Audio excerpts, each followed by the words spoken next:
Most TPT sellers think the only way to grow their store is to crank out more and more products, but that is just simply not true. What if I told you that how you create those products matters even more than the number of resources that you create? Well, today I'm sharing the number one growth strategy that almost no one talks about, and it's all about creating for views. That's right. We're going to be creating with the search engine algorithm in mind. And if you think that this is just another market research video, hold your horses because you would be wrong. We're going to talk about some very specific strategies that you can utilize in order to make your work on TpT, the products that you create, make them go farther and work smarter, not harder. So we are going to be creating with the search engine algorithm in mind, but with the idea of getting way more bang for your time buck by creating multiple resources in the same amount of time. Let's dive in. So number one, the very first strategy that we're going to utilize here is combining two resource types into one. So rather than just making, say, a set of task cards, we're going to make like a task cards activity. Rather than creating graphic organizers, we're going to create graphic organizer partner activities. So we're talking about taking two types of resources, or in other words, two sets of keywords, and incorporating them into the design of the product so that when we go to market this, when we go to list this on TpT, I can appeal to two different groups of people perfectly. So I'm not just choosing random keywords. I'm thinking about what are two sets of keywords that I can pair together in order to create an even better, more unique, more fun, more engaging, more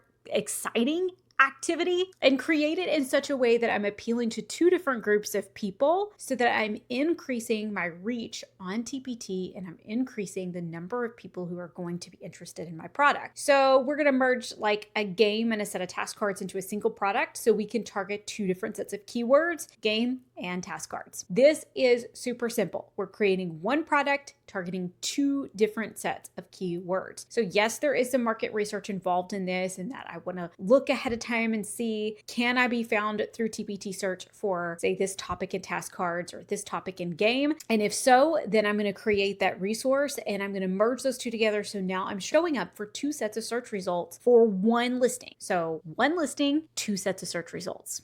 That's what we want.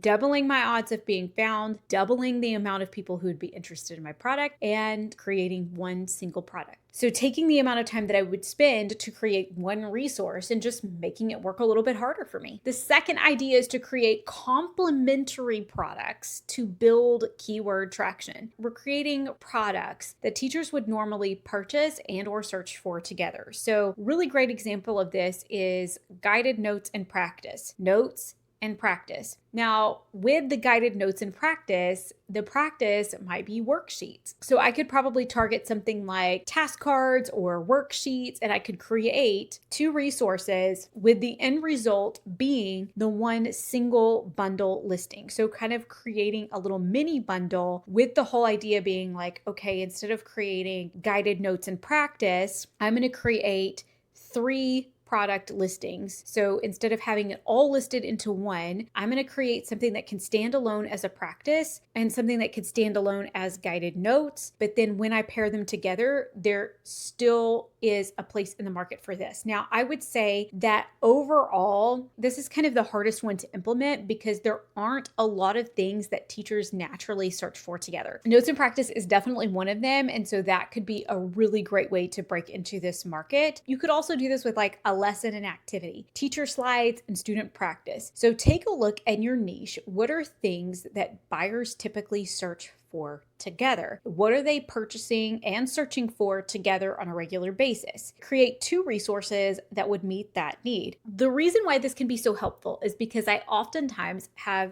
TpT sellers who are really looking for a way to get more views on their bundles because bundles are a higher ticket item. So if I can sell my higher ticket item, my bundle, then that allows me to make more money. But the thing about a bundle is that a lot of times buyers are not actively searching for bundles or for a year-long resource. So if I can create like a mini bundle of something that they are actively searching for, this can really help me because not only can I show up for notes and practice. I can also show up for guided notes, and I could show up for worksheets or activity or task cards, whatever that practice portion might be. So now I have 3 listings from one perfect pairing. Does that make sense? So I'm creating 2 resources that really complement each other, and I'm creating 3 listings out of it and able to target 3 different sets of keywords that buyers would be searching for. So notes and practice together, task cards, and then guided notes. I'm able to kind of hit all 3 of those with the same set.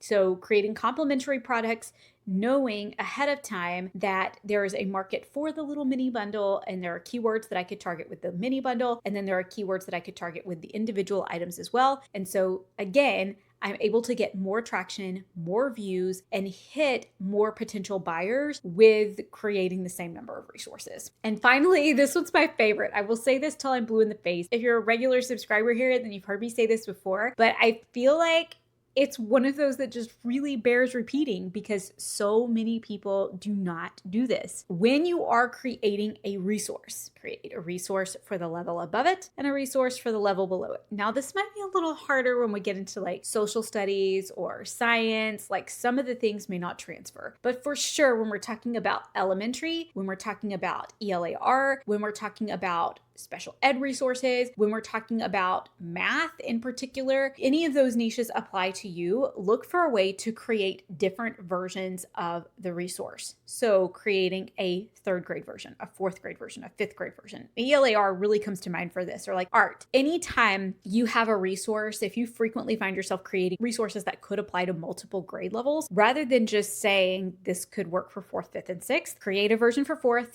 create a version for 5th, and create a version for 6th. So now I have 3 resources that are very similar. Like it's going to take you a little bit of work to create each version, but you're able to create the core version, say like 5th grade, and then increase maybe the reading level for 6th grade, increase the difficulty of the questions that are asked, maybe give sentence starters for the 4th grade or prompts or something like that for the 4th grade version, create a version for each one. And then you've got 3 listings instead of 1. Same thing for math. I do this a lot in math. So if we're creating, say, solving equations, I will take the same resource and sometimes I'll switch it up a little bit, like maybe make the activity a little bit different, but solving equations is huge. They teach solving equations in 6th grade, in 7th grade, in 8th grade, in Algebra 1, although obviously to different degrees. So we will start with like one basic solving equations problem, and then we simplify it or increase the difficulty level for the other grade levels. So we're able to quickly create multiple different versions from the same template, and then we have multiple listings for that product. So we're increasing the number of listings that we have, and we're also able to create a product that is better suited for a specific grade level. Another way to do this and to think about doing this might even be, and I'm just throwing this out there, it may not apply to your particular situation, but if you want to service and create like differentiated versions of your resources, you could always think about then bundling some of these things together. So maybe create a version of your product that's for 3rd grade, create a version that's for 5th grade, and create a version that's for 7th grade. Bundle those together, and then now you have a bundle of 3 differentiated versions that a teacher could use when they have a mixed abilities within the same classroom. So they're all able to use the same resource, but they have differentiated versions. So now you have 4 listings. You have a 3rd grade or a 3rd and 4th grade version. You have 5th and 6th grade. And you have like maybe a 7th and 8th grade version, but then you can also list it together as like 3 differentiated levels where it's covering essentially the same skills, but at different levels. So now you have 4 products instead of 3 or instead of 1. The whole idea here is to build a web of opportunities for ways that buyers can find you and find your products. So rather than just